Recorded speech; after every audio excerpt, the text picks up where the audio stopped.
DecoNetwork makes it possible for you to assign a certain decoration process to only certain products or even certain decoration areas within a product. So if we come over to decoration processes, within a process we can create multiple price tables. From here in decoration pricing, we assign what table we want to use by default for each decoration process and each price level.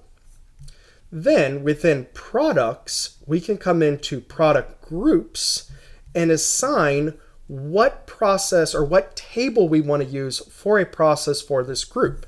So if I come into decoration processes for the apparel group, I could uncheck use the default and then choose to use a different decoration table.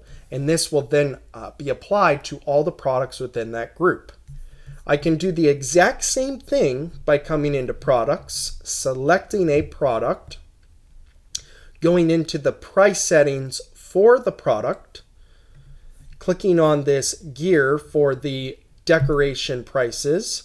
I will choose to use custom, and I can then edit and change what table I want to use for this process for this product. Now DecoNetwork takes it even further. Maybe you want to use different pricing for a process for different locations. So maybe you have a left and a right chest and a left sleeve, right sleeve, and maybe you want the price to be different from the left chest and the sleeve. So if I come into specify pricing for each decoration area, now I can control which process price table we're going to use for that location, for that view, and even that price level. So you can see here in this one product, I can assign 2, 4, 6, 8 times 3, 24 different tables. And that's on the small side.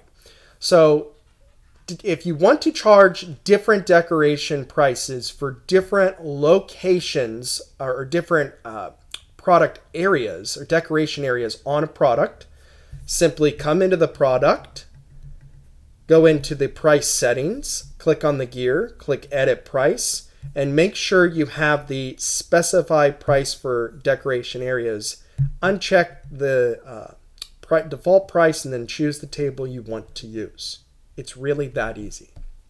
If you have any questions on how to assign certain decoration tables to certain products or certain decoration areas for a product, simply come up to the top, search our many great help articles, or click on the question mark and raise a support ticket with client services who's there to answer questions and help you work through problems whenever you're experiencing them. Hopefully you find this video helpful, and thank you for watching.